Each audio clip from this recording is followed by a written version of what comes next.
देवाय कृष्णाय वासुदेवाय हरे परमात्मने प्रणतः क्लेशनाशाय गोविन्दाय नमो नमः। नमः परमहंसास्वादितचरणकमलचिन्मकरन्दाय भक्तजनमानसनिवासाय श्रीरामचन्द्राय वागीशायस्य वदने लक्ष्मीर्यस्य च वक्षसि यस्यास्ते हृदये संवित्तं नृसिंहमहं भजे। गुरुर्ब्रह्मा गुरुर्विष्णुर्गुरुर्देवो महेश्वरः गुरुसाक्षात् परब्रह्म तस्मै श्रीगुरवे नमः। भगवत चरण कमलानुरागी सभी आत्मीय प्रिय प्रभु प्रेमी स्वाध्याय परिवार से जुड़े हुए सभी जिज्ञासु भगवत प्रेमी जन, आप सभी को मेरा प्रणाम वंदन, आप सभी का अभिनंदन। राधे राधे। भगवान की मंगलमयी कृपा से श्रीमद् भगवत गीता की मंगलमयी यात्रा अपने गंतव्य की ओर जा रही है। प्रभु की मंगलमयी कृपा से कल हम सभी ने सामूहिक रूप से एक ही प्लेटफार्म पर हम लोगों ने सुंदरकांड का एक अभूतपूर्व आनंद लिया। श्रीमद् भगवत गीता की चर्चा में विभूति योग की चर्चा चल रही है और ये 41वां श्लोक एक तरह से देखा जाए संपूर्ण विभूतियों का एक सार तत्व प्रभु ने कहा है। इस दृष्टि से इस श्लोक पर थोड़ा चिंतन की यात्रा को हमने आगे बढ़ाया है, कुछ विस्तार किया है। भगवान यहाँ जो बात कह रहे हैं उस बात को समझते हैं। उससे पूर्व मेरी इच्छा है आप सभी लोग एक बार बड़े प्यार से इसका उच्चारण करें, फिर हम लोग आगे की यात्रा में जाएंगे। 41वां श्लोक। यद यद विभूतिमत्सत्वं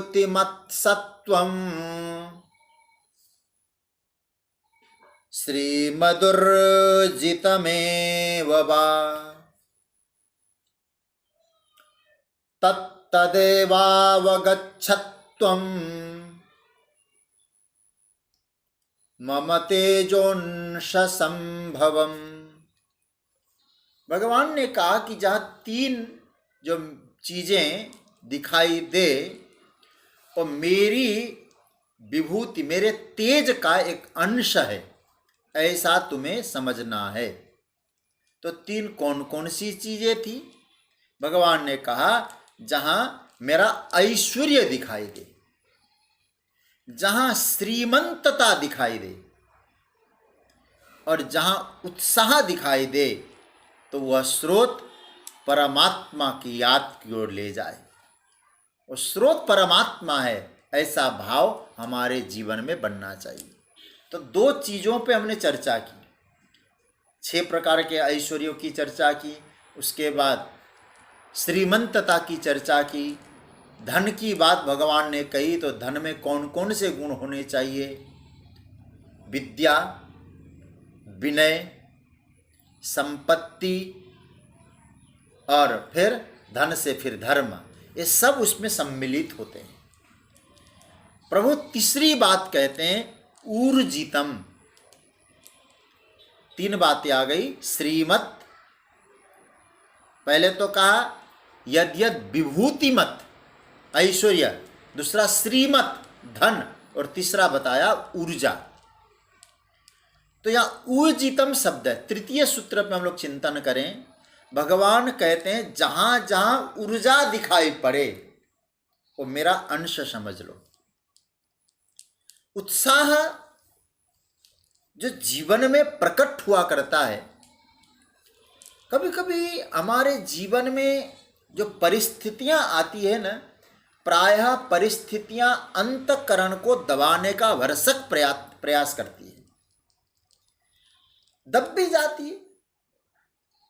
परिस्थितियां अनुकूल होने पर संभव है, अंतकरण में उत्साह प्रकट होने लग जाता है और परिस्थितियां जब विपरीत होने लग जाए, वो जो उत्साह था वो कम होने लग जाता है। और मैं एक कटु बात आपसे कहूं, अगर परिस्थितियों से किसी के जीवन में उत्साह आता है तो ये समझ लेना चाहिए, हमारे संतों ने कहा, उसकी आयु अब क्षीण होती जा रही।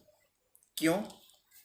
क्योंकि जैसे ही दूसरी परिस्थिति आ जाएगी उसके जीवन में तो क्या कहा जाएगा, डामाडोल हो जाएगा, उसका उत्साह खत्म हो जाएगा, हतोत्साहित हो जाएगा, निरुत्साहित हो जाएगा और शांत हो जाएगा।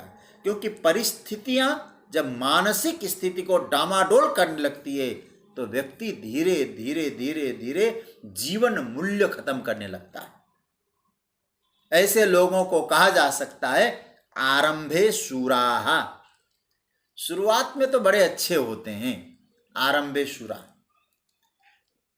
ये आरंभ में शूरवीर होते हैं और बाद में तो मत पूछो क्या स्थिति होती है। विघ्न बाधा आ गई तो बस शांति। कोई साधना का, कोई उपासना का उत्साह जो जीवन में आता है, ध्यान से समझना सज्जनों, मैं जो शब्दों का प्रयोग कर रहा हूं, जब साधना का उत्साह, भक्ति का उत्साह, भगवत प्रेम का उत्साह जीवन में यदि प्रकट होने लग जाए तो परिस्थितियां प्रतिकूल होने पर भी उसका उत्साह घटता नहीं है फिर। इसलिए प्रभु ने तीसरा सूत्र दिया, ऊर्जितम। क्योंकि वो उत्साह जो भजन से प्राप्त होता है, वो उत्साह साधना से मिलता है, वो उत्साह अच्छे विचारधाराओं से प्राप्त होता है, वो उत्साह घटने वाला नहीं होता है फिर। क्यों? बोले ऐसे उत्साह का जो स्रोत है वो परमात्मा है, परमात्मा के द्वारा प्राप्त है। इसलिए वो जो सोर्स है, वो स्रोत है, वो परमात्मा है। देखिए भगवान कहते अर्जुन, मैं ही उस ऐश्वर्य का स्रोत हूं, श्रीमंतता का स्रोत हूं और फिर उत्साह का स्रोत हूं।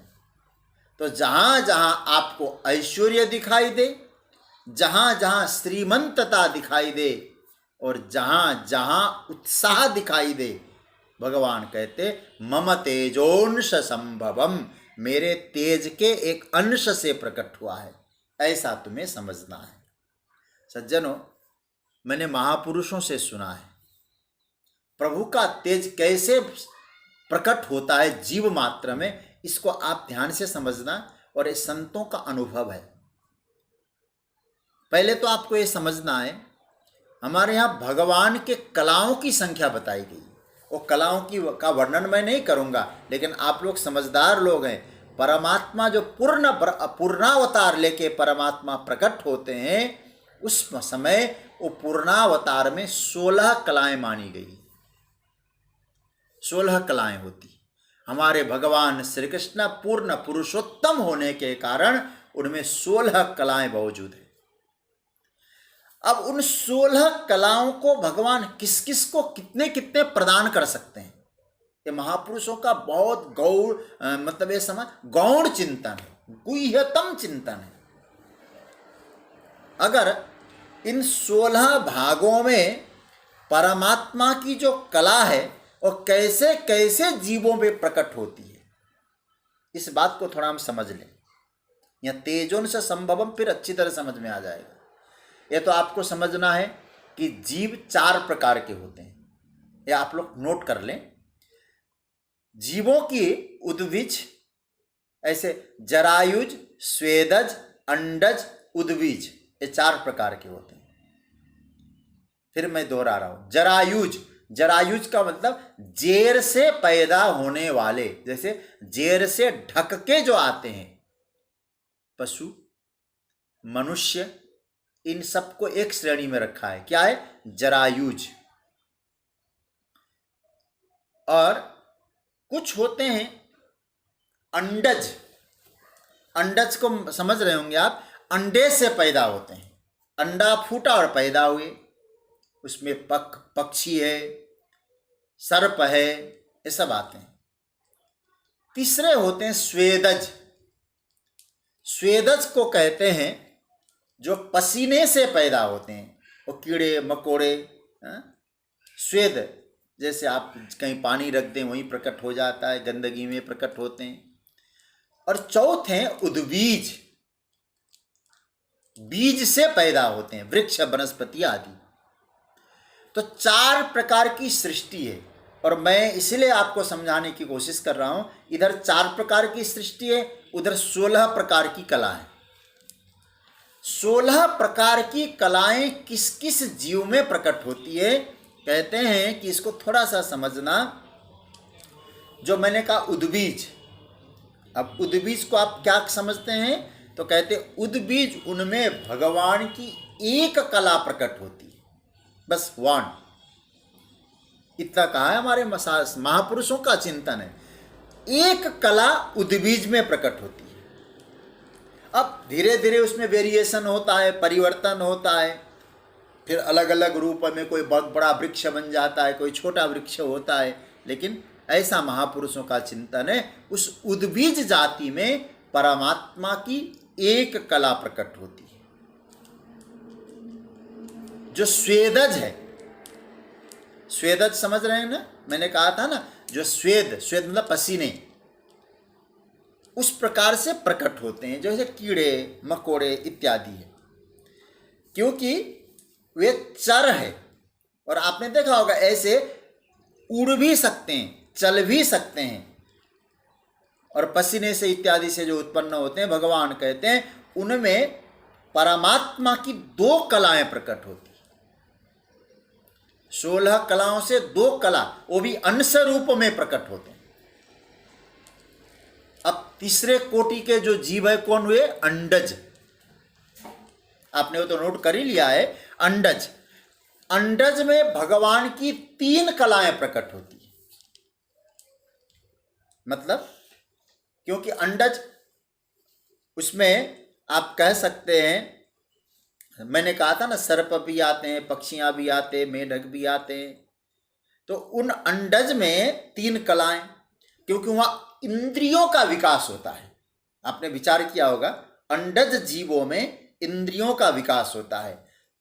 उड़ने वाले भी होते हैं, चलने वाले भी होते हैं। इसमें परमात्मा की कला प्रकट हो रही है, ये आपको देखना है।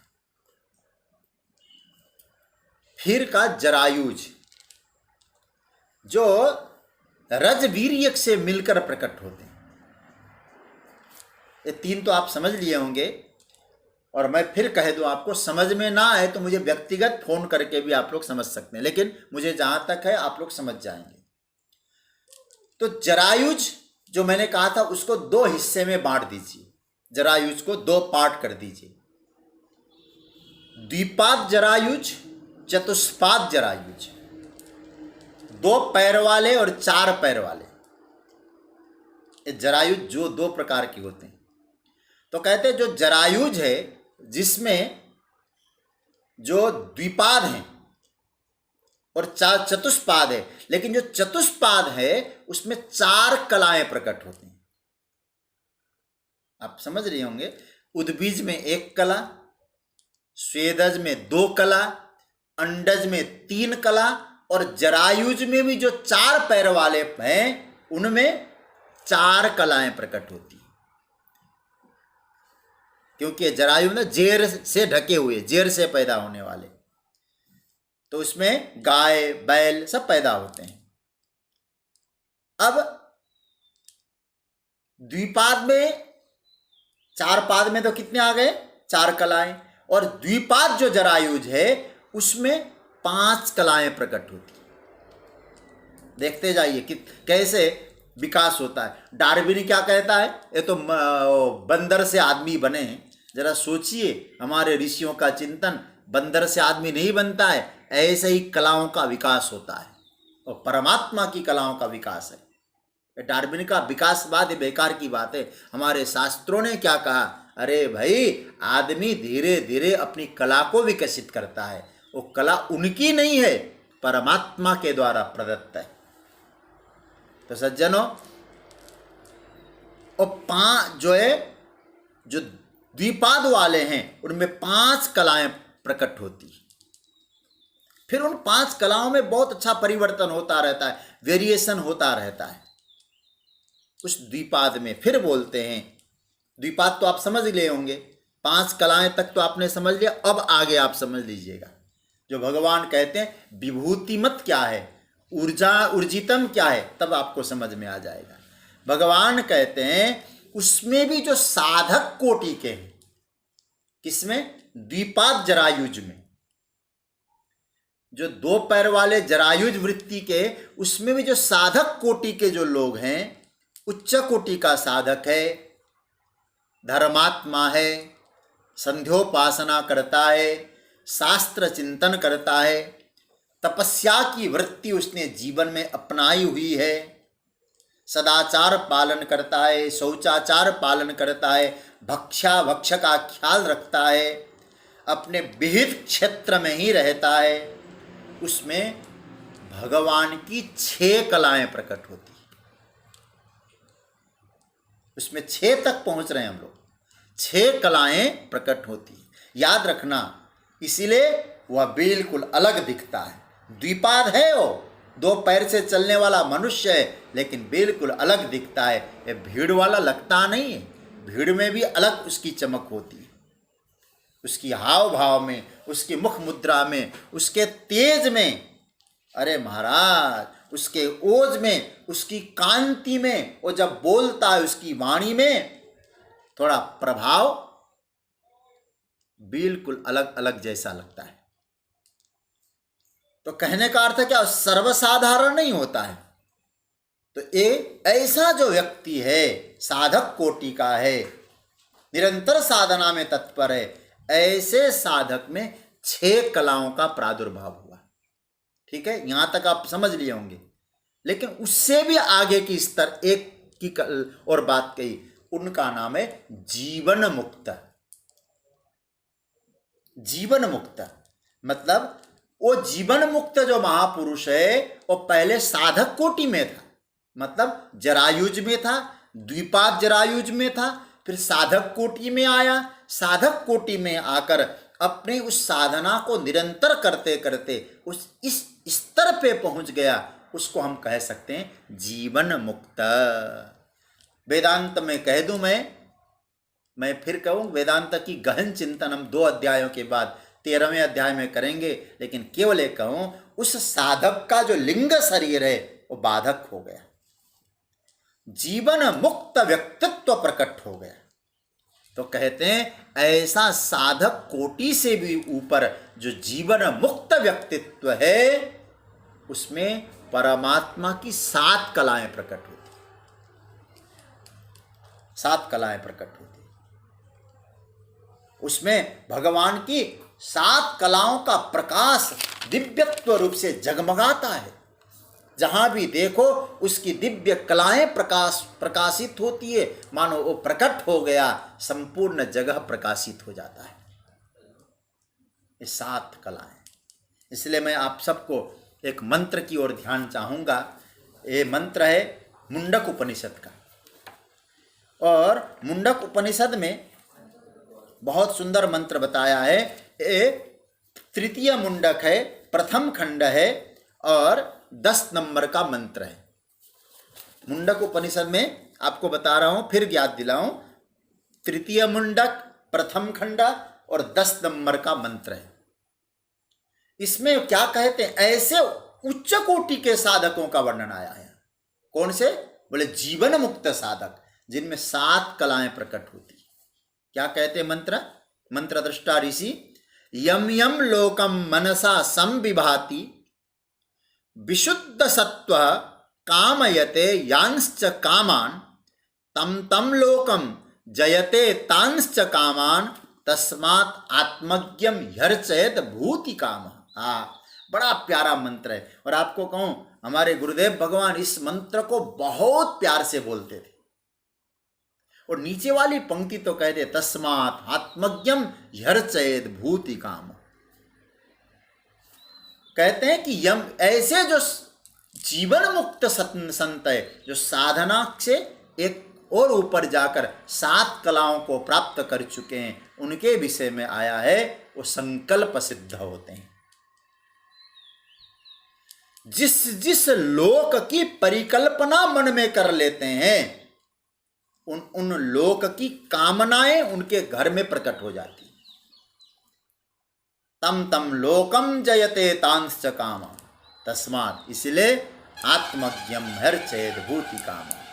हम सबको यदि भूति काम, ऐश्वर्य की कामना है, कुछ पाना है, तो ऐसे महापुरुषों का अर्चन करो, उनके पूजन करो, उनका आश्रय लो, ऐसा कहा गया है।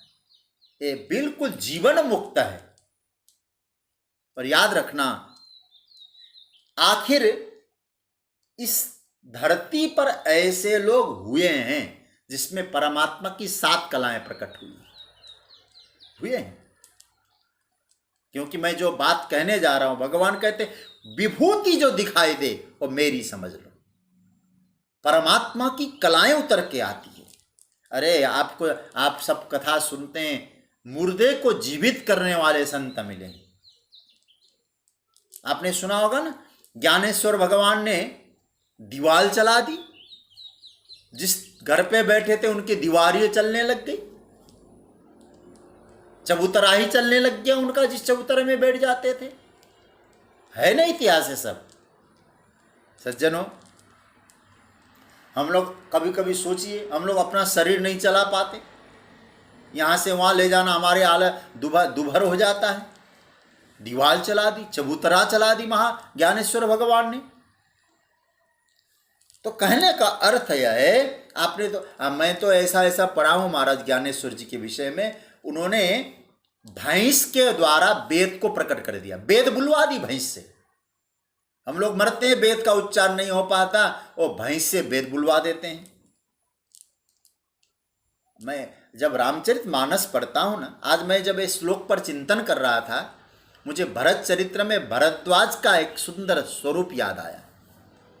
जो 7 कलाएं प्रकट होती है, जो भगवान महापुरुष कहते हैं, यहाँ ये देखना है, जब भरत जी महाराज भरद्वाज जी के यहाँ गए, भरत जी की सेवा के लिए भरद्वाज जी ने जो वैभव पैदा कर दिया है, वहाँ तो यहाँ तक लिखा है रामचरितमानस में, बनितादिक भोगा, स्वर्ग की अप्सराएं प्रकट हो गई उनके यहाँ। और तपस्या करने वाले, एक कुटिया में रहने वाला, महाराज इंद्र का राजमहल भी फीका पड़ जाए ऐसा वैभव प्रकट कर दिया। क्यों? बोले अपनी साधना से वहां तक पहुंचे। कहने का अर्थ यह है, ये कोई मनुष्य, मुझे तो लगता है ऐसे महापुरुष तो मनुष्यत्व से भी ऊपर उठ चुके हैं। इन लोगों के द्वारा जो ग्रंथ प्रकट हुए हैं, चिरंजीव हो गए वो ग्रंथ। क्या साधारण चीज है? साधारण व्यक्ति कर पाएगा? किसी को अपने स्तर पर रखकर मनुष्य बोलने में कोई दिक्कत नहीं है, और हम लोग सबको अपने स्तर पे तोलते हैं। हम नहीं कर पाए तो वो कैसे किए होंगे? महापुरुष पर भी हम लोग उंगली उठाते हैं। ध्यान से समझना, सभी मनुष्यों में अलग अलग कलाएं प्रकाशित हो रही है, अलग अलग कलाएं प्रकाशित होती मनुष्य मात्र में। और सज्जनों, 7 कला तक की अभिव्यक्ति मनुष्यों में, महापुरुषों में प्रकट हो सकती है। 7 कलाएं। कहते हैं ना कि आपने सुना होगा, गुरु नानक देव जी जब गुरु नानक लेह में पहुंचे, लेह लद्दाख, तो कहते हैं कि एक पत्थर ऊपर से गिर रहा, बहुत विशाल पत्थर। उन्होंने उस पत्थर को वहीं रोक दिया, लेकिन वो पत्थर और आना चाहता है, तो कहते हैं वो पत्थर को मोम बना दिया उन्होंने, जिससे कि गुरु नानक के पीठ पे वो पत्थर लगा मोम की तरह, वो पत्थर ही थोड़ा पिचक गया, समझ लो। ये क्या है? ये परमात्मा की 7 कलाएं प्रकट हुई। आज भी यदि आप उसमें नेट में सर्च करेंगे तो आपको मिल जाएगा, गुरुद्वारा पत्थर साहिब लेह में ऐसे ऐसे सिद्ध संत हैं।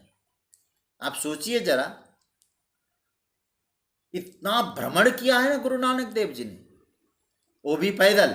और पैदल भ्रमण करते करते कहते काबा चले गए और काबा की तरफ पैर रखकर खड़े हो गए और सो गए। लोगों ने आपत्ति की, बाबा ये क्या करते हो, इधर काबा है। बोले जिधर काबा न हो मेरे पैर को उधर मोड़ दो। और आप जानते हैं जिधर उनके पैर रख दिए वहीं काबा प्रकट हो गए। कहने का अर्थ है ये साधारण मनुष्य जाति मात्र से होने वाले नहीं है। मनुष्य कहने से व्याख्या नहीं बनेगी सज्जनों, ये मनुष्य परमात्मा की कलाएं प्रकट हो रही है। और एक बात नहीं कि हमारे सनातन वैदिक परंपरा में ऐसी बातें हो, नहीं, हर धर्म में हर जगह ऐसे महापुरुषों का वर्णन हमको प्राप्त होता है। तो सज्जनों एक अब बात कह दूं आपको इस विषय पे। पांचभौतिक शरीर में परमात्मा की 7 कला से अधिक प्रकट नहीं हो सकता, ये आप नोट कर लें। अधिक से अधिक प्रकटीकरण है परमात्मा की कलाओं का तो 7 कलाओं का प्रकटीकरण है।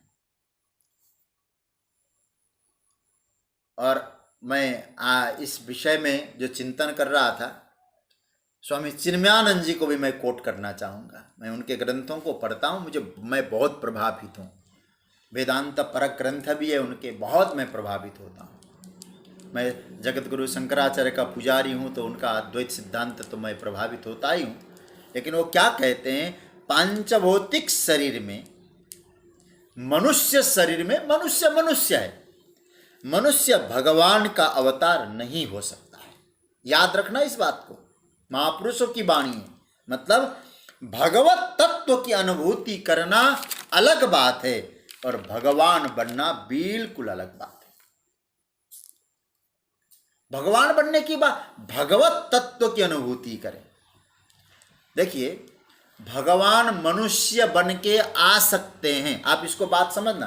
परमात्मा मनुष्य बन के प्रकट हो सकते हैं, क्यों? वो सर्वसमर्थ है, वो सर्वसमर्थ है। क्योंकि कहा गया है परमात्मा के विषय में, कर्तुम अकर्तुम अन्यथा कर्तुम समर्थ परमेश्वर। करने योग्य और नहीं, मतलब सारा कर सकता है परमात्मा। तो परमात्मा समर्थ होने के कारण वो भगवान मनुष्य बन सकता है। 16 कलाएं संपन्न है इसमें। पर मनुष्य को भगवान बनाने की जो प्रक्रिया है, बुरा नहीं मानना, ये घातक है।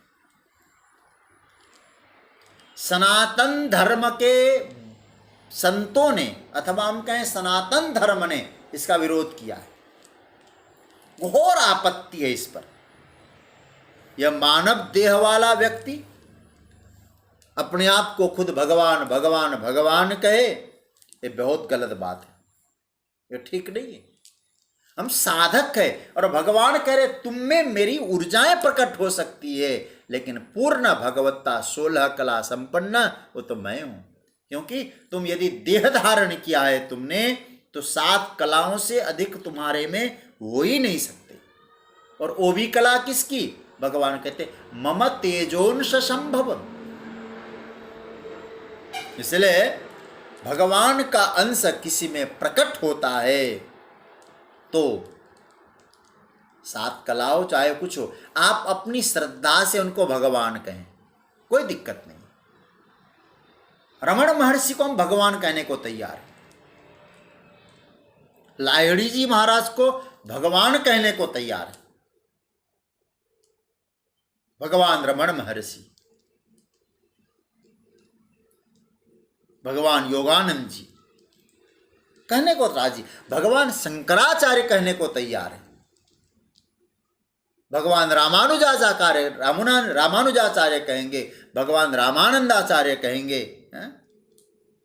ये तो हमारी श्रद्धा है, हम कहेंगे, लेकिन हम किसको देख के बोल रहे हैं? बस ये सूत्र समझना। भगवान के 6 ऐश्वर्य का कुछ अंश वहां प्रकट हो रहा है। ये क्या है? भगवान कहते मम तेजोंश संभवम, मेरे तेज का अंश वहां प्रकट हो रहा है। इसलिए, और एक बात मैंने शायद परसों की चर्चा में कही होगी, या मुझे स्मरण में नहीं है, मैंने कहा जरूर है। जब भगवत्ता की हमने चर्चा की थी, 6 प्रकार के ऐश्वर्य हैं। कौन कौन से हैं? फिर याद दिला रहा हूं मैं। ऐश्वर्यस्य समग्रस्य, धर्मस्य यशस्य श्रिय, ज्ञान वैराग्योश्चैव सर्वनाम भग इति रीता। तो वहां 2 बातें आई थी, समग्रता से और नित्य से। जो कुछ है समग्र है और नित्य है, नित्य में हमेशा रहता है, ये केवल परमात्मा में ही हो सकता है। संसार के प्राणी मात्र में परमात्मा का तेज है, ये बिल्कुल सत्य है। परमात्मा की कलाएं हैं, धीरे धीरे धीरे धीरे विकास होता जाएगा तो आंतरिक कलाएं उसके जीवन में प्रकट हो जाएगी, ये बिल्कुल सत्य है। लेकिन एक बात आपको स्वीकार करनी पड़ेगी, जो परम तत्व परमात्मा है, वो परमात्मा की कला, परमात्मा का अंश जीव में है, जीव परमात्मा नहीं। इसलिए हमारी श्रद्धा तो 6 प्रकार का ऐश्वर्य है, और समग्र रूप से है, और नित्य रूप से है। जीव में न समग्रता से रह सकते हैं, न नित्य रूप से रह सकते हैं। फिर क्या समझे हम लोग? ऐसे समझे, थोड़ा सा और आपको समझाऊं। एक 100 वाट का बल्ब है हमारे पास, 100 वाट का बल्ब है, और आपके पास हाई पावर बिजली है, और हाई पावर जो वोल्टेज है आप उसमें पास कर दो, आप क्या अनुभव करेंगे? बोले इतना ही हो सकता है ना, वो बल्ब फट जाएगा। वो संभाल नहीं सकता इतना पावर को, क्योंकि उस बल्ब की उपाधि जो है वो सीमित है, क्योंकि इतनी ज्योति को ही वो प्रकाशित कर सकता है। इसलिए बल्ब की भी स्थिति अलग अलग होती है। तो कितने पावर का है, मतलब उसकी उपाधि कितनी है, कितना सामर्थ्य है उसमें, ये विचार करना पड़ेगा। कई बार रामचरितमानस में मैं पढ़ता हूं, अब लोग कहते तो है लेकिन इसमें मतभेद भी है। आप लोग रामायण पढ़ते होंगे, लोग कहते हैं ना कि भगवान का जो आधा बल है वो जो है बाली को मिल जाता था, जो सामने आता था आधा बल भगवान का नहीं, जो भी सामने आए आधा बल। कभी सोचिएगा इस विषय पे, भगवान पूर्ण है, परमात्मा का आधा कितना होगा? कितना होगा आप सोचिएगा जरा। क्या भगवान का आधा बल बाली को मिल जाता, किसी कोई भी आ जाता? अरे मैं तो आपसे ये कहूंगा, एक बाल्टी है आपके पास, सारा सागर का जल क्या बाल्टी में भर लेंगे? संपूर्ण समुद्र का जो जल है एक बाल्टी में भरना क्या संभव है? शक्य है? असंभव है। उसके तो अंश है, परमात्मा के अंश से हम प्रकाशित हैं। परमात्मा हम में है, लेकिन हम उनको मालूम है कितना पावर इसको दिया जा सकता है, उस पावर के अनुसार हम चल सकते हैं। उससे हाई पावर आ गया तो फटना निश्चित है। इसलिए अपने आप को भगवान सिद्ध करने की आवश्यकता नहीं है। वो कृष्ण कहते मम तेजोंश संभवम, सबकी उपाधि सीमित है। ये जो हमारा भौतिक शरीर है ना सज्जनों, ये जो तैयार हुआ है ना, कितनी कैपेसिटी है, क्या है, मैं फिर कह दूं, भगवत अनुभूति अलग बात है, लेकिन इस भौतिक शरीर की उपाधि सीमित है।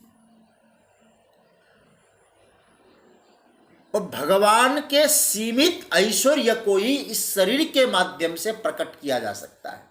इसलिए मम तेजोंश, फिर बार बार इस शब्द पे ध्यान दे, मम तेज नहीं कहा मेरा तेज प्रकट हो रहा है, ऐसा नहीं कह रहे भगवान, मेरे तेज का अंश उनमें प्रकट हो रहा है। अंश कितना होगा भाई? समुद्र में से थोड़ा जल ले लिया आपने तो भी तो अंश हुआ। तो 7 कला वाले मिलते कहां है? इसलिए एक बात आप समझना, 7 कला की अभिव्यक्ति होने लग जाएगा ना व्यक्ति के जीवन में, तो फिर तो मत पूछिए। इसलिए मैं आपको कह दूं, और मुझे तो नहीं लगता है, मैं तो बड़े बड़े महापुरुषों के चरणों में बैठकर चर्चा सुनी कि बाली को आधा बल मिल जाता है, इसलिए भगवान छिप गए थे। समझ में नहीं आता है ऐसा क्यों। हाँ ठीक है, अपना अपना चिंतन है, लेकिन हम तो इस कथा को दूसरे रूप में देखते हैं। भगवान हर जीव से कहे, मैं गोस्वामी तुलसीदास जी से सहमत हूं। तुलसीदास जी कहते हैं बाली प्रारब्ध है, सुग्रीव जीव है, जीवात्मा उस प्रारब्ध से युद्ध करता है, लेकिन भगवत आश्रित होकर युद्ध करता है तो प्रारब्ध को मिटा सकते हैं। और लेकिन भगवान कहते हैं लड़ना तुम्ही को है, जीव को है। ये मत समझ लेना कि कोई आके तुम्हारा प्रारब्ध को खत्म करेगा, नहीं, मुकाबला तुम्हें करना है कर्मों से। और यदि तुम बहुत अच्छी तरह से मुकाबला करोगे, कैसे करोगे?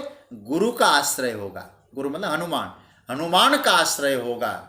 जय जय जय हनुमान गोसाई, कृपा करो गुरुदेव की नाई। गुरु का आश्रय होगा, भगवत आश्रय होगा, फिर तुम कर्म से युद्ध करोगे। और यदि ऐसी स्थिति होगी तो पीछे से सहयोग परमात्मा का होगा, आगे नहीं, परमात्मा। ये हमारे जीवन का एक संकेत है। और हम लोग ये कहने लग गए, और बाली का जो आधा बल है, भगवान बाली को आधा बल मिल जाता था, इसलिए भगवान वहां नहीं गए। मैंने तो पूज्य पंडित रामकिंकर उपाध्याय जी महाराज और कई ग्रंथों को अध्ययन किया, और हमारे रामचरितमानस के बहुत उद्भट विद्वान, और वाल्मीकि रामायण पर भी जिनका बहुत अच्छा अधिकार था कहूँगा अभी तो, हमारे कृपा शंकर जी महाराज अयोध्या के वैष्णव संत विभूति, वो भी कहा करते थे हमको तो समझ में नहीं आया है क्या है। ठीक है, और वो विवादित विषय पे हम नहीं करें, लेकिन मूल बात आपसे कहूं, पूर्ण परमात्मा का बल ऐश्वर्य ये तो अंश किसी जीव में प्रकट हो जाए तो उसके तो वारे न्यारे हो जाए, और 7 कलाएं प्रकट हो जाए उसकी तो मूर्ति बनाई जाती है, मंदिर बनाए जाते हैं, निश्चित रूप से बड़ा सामर्थ्य प्रकट होता है। 6 कला में ही वो विश्व का उपकारी बन जाता है। ये तो 7 कलाओं की चर्चा है। तो सज्जनों, भगवान क्या कहते हैं? यत यत विभूतिमत श्रीमत ऊर्जितम। 3 बातें आ गई ना, विभूतिमत, श्रीमत और ऊर्जितम। भगवान कहते हैं यदि ये तीनों दिखाई दे, वहां क्या करो? मुझे देख लो। ये क्या है? ये परमात्मा की कला प्रकट हो रही है। केवल परमात्मा के एक अंश से इतना आनंद आ रहा है, तो इससे क्या लेना चाहिए? परमात्मा कितना दिव्य होगा। परमात्मा के 7 कलाएं प्रकट हो गई तो इतने दिव्य है, तो मेरा परब्रह्म परमात्मा कितना आनंदित होगा, कितना दिव्य होगा। भगवान कहते इस भाव को दृढ़ करने के लिए मैं विभूति की चर्चा कर रहा हूं। और केवल प्रभु ने कहा ऐसी बात नहीं है, भगवान ने जो विभूति की चर्चा की, अपने ऐश्वर्य की चर्चा की, 11वें अध्याय में उसको प्रकट करके दिखाया भी है। सज्जनों, इसलिए इन ग्रंथों को गंभीरता से समझना होगा हमें। प्रभु ऐसा नहीं कह रहे हैं कि मुझसे सब कुछ प्रकट हो रहा है। अरे आप देखेंगे वहां जब चर्चा करेंगे विश्व रूप में, मुझे भी बेसब्री से इंतजार है उसकी, हम कैसे कब व्याख्या करें। लेकिन आपको एक बात मैं आपको स्पष्ट कह दो, परमात्मा का दिव्य स्वरूप काल प्रकट होता है उनके द्वारा, क्या नहीं प्रकट होता। और ऐसे सर्वसमर्थ परमात्मा, उनकी साधना करने वाले हम जीव अपने आप को भगवान कहलाने लगे, ये उचित नहीं है। ये कहना मतलब इनकी विभूतियों को देखकर, इनका वैभव देखकर उस प्रभु को याद कर। इसने बहुत अच्छा कहा है, जगत भी तो तेरा वैभव है सरकार, जगत का रंग क्या देखूं, तेरा दीदार काफी है, करूं मैं प्यार किस किस से, तेरा एक प्यार काफी। तत्त क्या ईश्वर करो। तो कहने का अर्थ है सज्जनों, मैं ये आपसे निवेदन ये करना चाह रहा हूं, परमात्मा की विभूति बड़ी दिव्य, यद यद विभूति मत सत्वम श्रीमदोर्जितमेव वा। भगवान कहते हैं वहां मुझे देख। कहाँ कहाँ? जहां ऐश्वर्य दिखाई देता है, जहां धन दिखाई देता है, और जहां आपको ऊर्जा दिखाई देती है, वहां मेरा दर्शन करो। आपका बोले नहीं, मेरे तेज के अंश को देखो, और उस तेज के अंश को देखकर सोचो, एक तेज के अंश का जब इतना बड़ा प्रभाव होता हो, उस परमात्मा में कितना प्रभाव होता है, ये सोचना चाहिए। तत्त एव अवगच्छत्वम। अवगच्छत्वम का अर्थ होता है जानी ही, जानो, इस बात को समझो कि वहां मेरा तेज प्रकट हो रहा है, मतलब वहां प्रभु को जाहिर करो। अब आप परमात्मा को प्रकट करो। इतना दिव्य तेज प्रकट हो रहा है, हम भी परमात्मा को प्रकट कर सके। कैसे? अपने अंतकरण में, अपनी क्रिया के द्वारा, अपने विचारों के द्वारा, अपने भावों के द्वारा भगवान का प्रकटीकरण होना जरूरी है। अपनी अपनी क्रिया में कुछ खूबसूरती हो जाए, खूबसूरती का प्रकाश प्रकट होने लग जाए, तो समझ लो किसका प्राकट्य हो रहा है? उस परम का प्राकट्य हो रहा है। साधारण से साधारण रूप में भी हम लोग उस परम तत्व को प्रकट कर सकते हैं। अब इसको यूं समझ लो, जैसे हम लिखते हैं, हमारा सुलेख है, सुंदर लिख रहे हैं, अच्छा लेख है। जैसे हमारे सुभाष बग्गा जी, जो मालवीय नगर दिल्ली से जो हमको लेख भेजते हैं, जो प्रश्न का उत्तर होता है जो भेजते हैं, बड़ा इतने सुंदर लेख उनके हैं, क्या कहना, मुग्ध हो जाता हूँ जैसे छपाए हुए। तो कभी कभी लगता है ये प्रभु की विभूति है, ये लेख प्रभु का वैभव है। अच्छा लेख हो, देखकर हमको जो सुख मिलता है ना, आनंद मिलता है, उसको ये समझ लेना चाहिए इस लेख में परमात्मा समाहित है, परमात्मा का अंश समाहित है। इसलिए जो सुख मिला है हमको, किस लिए सुख मिला है? लेख देखकर सुख मिला है? नहीं, उस लेख में परमात्मा का वैभव देखकर सुख मिला है।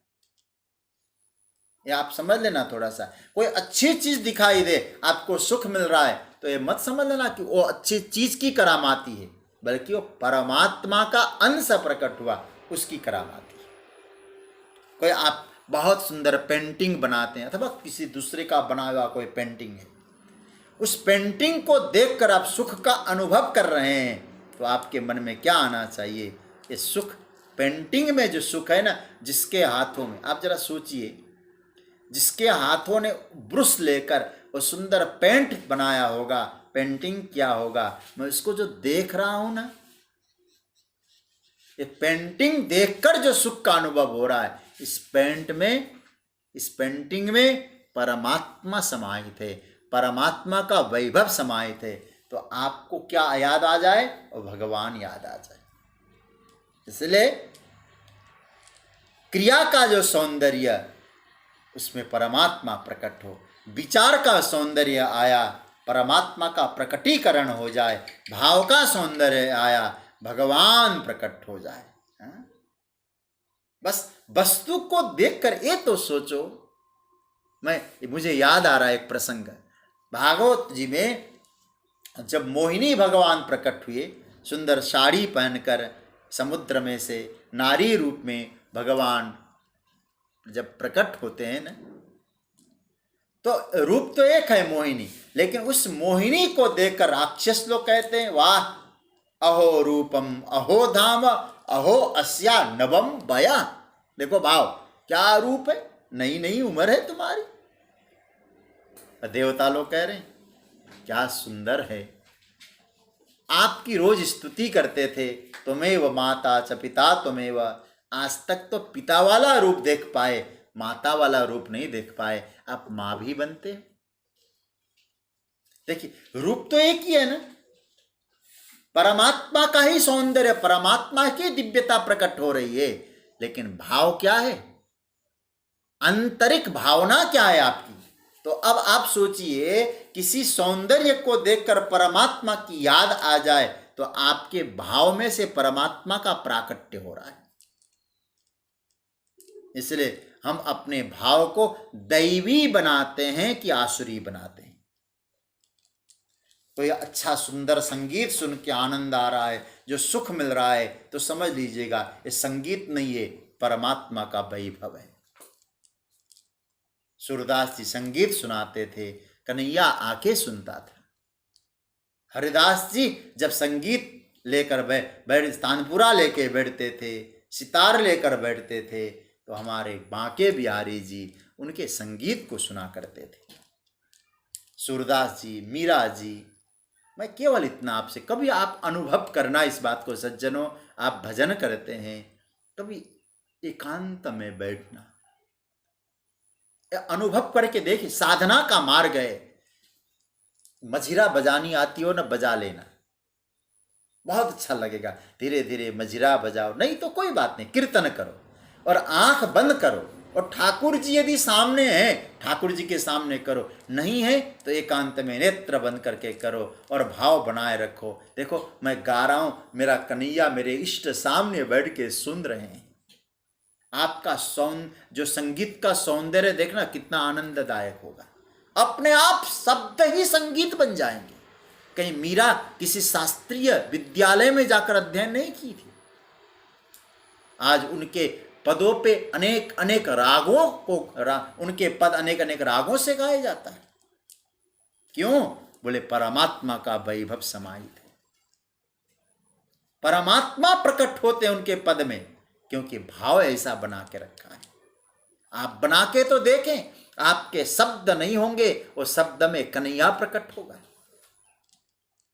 परमात्मा प्रकट हो, ऐसी वृत्ति बनानी पड़ेगी।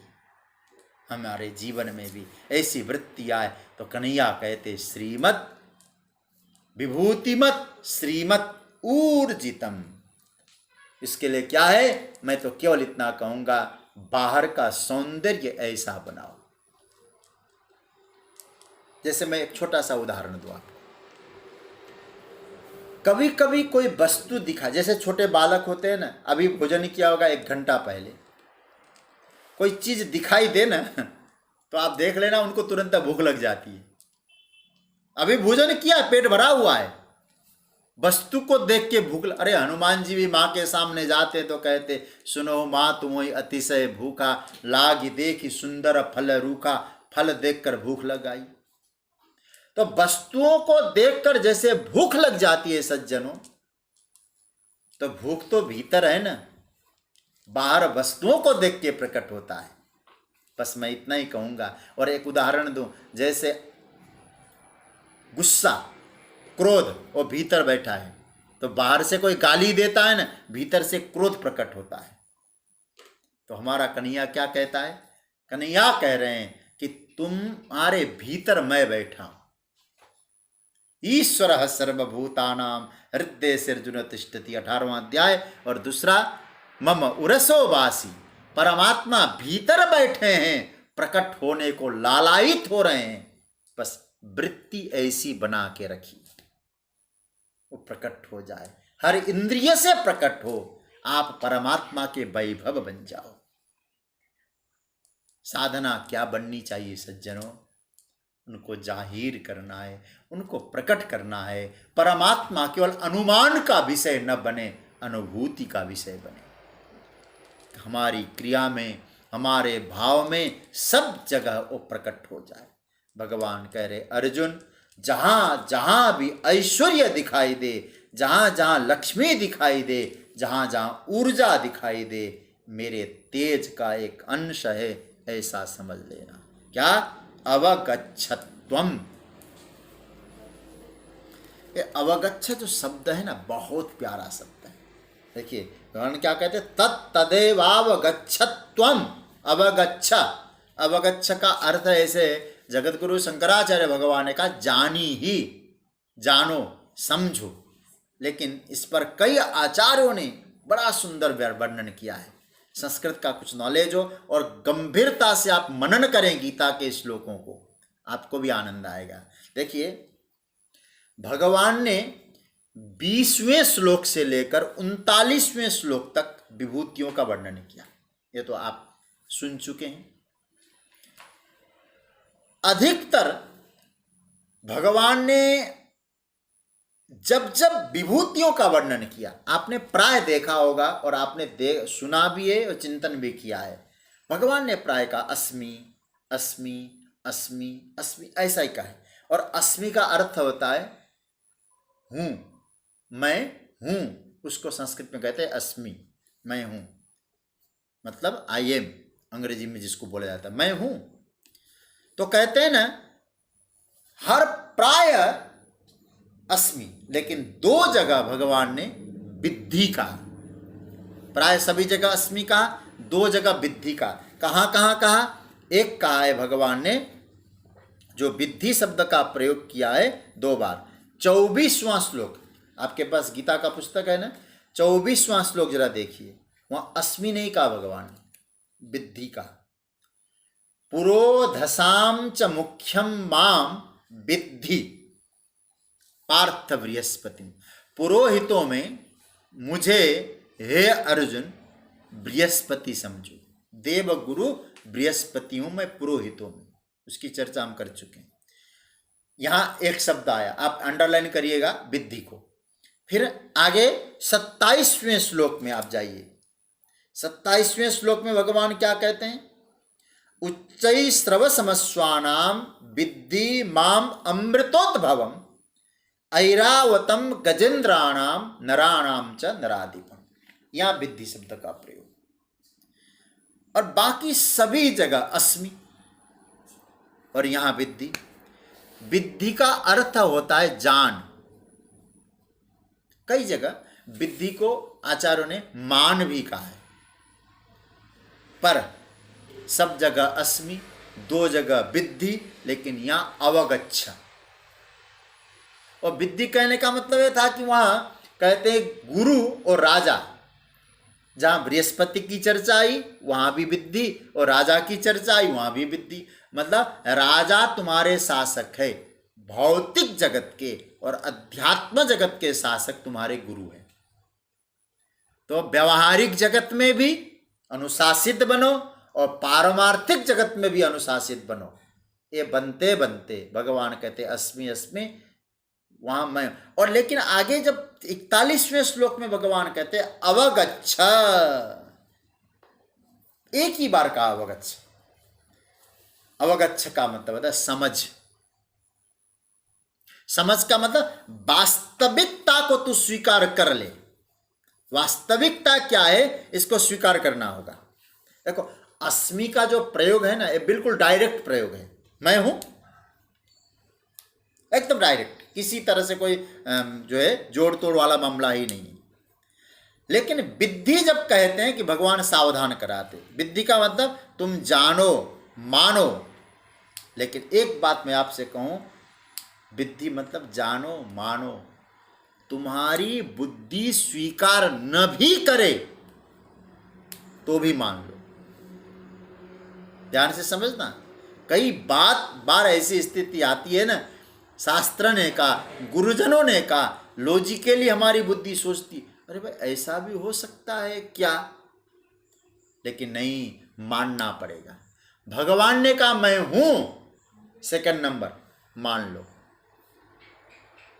आप बात समझ रहे हैं ना?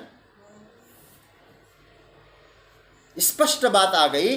पहले परमात्मा स्वयं अपना परिचय दे रहे, मैं यहां हूं, मैं यहां हूं, मैं यहां हूं। और दूसरा क्या भाव आया? तुम मान लो। तुम्हारी बुद्धि न भी माने, मानने में क्या जा रहा है, मान लो। नहीं मानती बुद्धि तो भी स्वीकार करना, मानना पड़ेगा जरूर। मान लिया।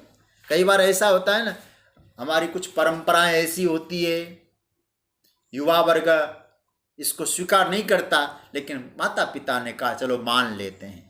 इसी तरह से भगवान कहते हैं मान लो, लेकिन अब मानने के बाद फिर क्या स्थिति आएगी? भगवान कहते अवगच्छत्वम, यथार्थ समझ लो। यथार्थ रूप से तुम्हें समझने की आवश्यकता है। विद्धि, यथार्थ को स्वीकार करो अर्जुन, यही यथार्थ है। क्या यथार्थ है? जगत प्रकाशित हो रहा है तो प्रकाशक जगत नहीं है, प्रकाशक परमात्मा है। जगत का में आनंद प्राप्त हो रहा है, वो आनंद जगत का नहीं है, परमात्मा का है। फूल में जो सौंदर्य है वो सौंदर्य पुष्प का नहीं है, परमात्मा का है। तो इसका तात्पर्य ये होता है सज्जनों कि ये जो सूत्र है, यहाँ 41वां जो श्लोक है, भगवान जो कह रहे हैं, यद यद विभूति मत सत्वम श्रीमदुर्जितमेव वा तत्तदेवावगच्छत्वम मम तेजोंश संभवम। इसका अर्थ फिर एक बार कह दूं, यद यद, जहां जहां, क्या क्या? विभूतिमत, जहां ऐश्वर्य दिखाई दे। दूसरा श्रीमत दिखाई दे, श्रीमत मतलब लक्ष्मी, धन, वैभव दिखाई दे। तीसरा ऊर्जा दिखाई दे। क्या समझना? वो सब मेरे तेज के एक अंश से प्रकट हुआ, ऐसा समझ लो। कहीं ऐसा मत समझ लेना कोई दिखाई दे और कहोगे भगवान से भी बड़ा है, भगवान है। भगवान नहीं है, भगवान के अंश उसमें मौजूद है। हाँ, अपनी साधना के द्वारा उसने साधना करते करते 7 कलाओं को हासिल किया होगा, उत्तीर्ण हो गया, परमात्मा का प्रिय बन गया। ये बिल्कुल अलग विषय है। लेकिन भगवान सर्वसमर्थ है तो मनुष्य बन सकते, मनुष्य परमात्मा नहीं है। हम श्रद्धा के द्वारा भले ही कहें, यदि ऐसा कोई विशेष दिखाई देता है वो परमात्मा का अंश ही वहाँ प्रकट हो रहा है, ये आपको समझना है। ये भगवान कह रहे हैं। एक सूचना मैं आपको दूं पहले तो, कल ये जो 10वां अध्याय जो विभूति योग है, इसको हम पूरा करेंगे और बिना किसी ब्रेक के हम बिल्कुल रुकेंगे नहीं, आनंद पूर्वक। और मुझे भी अच्छा लग रहा है, परिश्रम भले ही थोड़ा पड़ता है लेकिन आनंद बहुत आता है। तो हम बिना ब्रेक के परसों से हम लोग 11वें अध्याय में प्रवेश करेंगे। और मैं आपसे निवेदन ये करना चाहूँगा, 11वां जो अध्याय ठाकुर जी का विश्वरूप दर्शन, विभूति का, विभूति जो एक साधन है, साध्य विश्वरूप है। देखिए भक्ति है 12वां अध्याय, उस 12वें अध्याय तक पहुंचाने के लिए जो परमात्मा की जो प्रक्रिया है ना, अर्जुन को माध्यम बना के एक गजब का है। विभूति को समझना, यद यद विभूति मत सत्वम श्रीर्मधुर्जितमेव वा तत्तदेवावगच्छत्वम मम तेजोंश संभवम। ऐसा भाव समझकर हम लोग आगे की यात्रा करेंगे। भगवान आगे कहेंगे, अथवा बहुनैतेन किम ज्ञातेन तवार्जुन विष्टव्याहमिदं कृत्स्नम एकांशेन स्थितो जगत। इसकी चर्चा, अंतिम श्लोक, उसकी चर्चा हम लोग कल करेंगे। आज की चर्चा को विराम। समय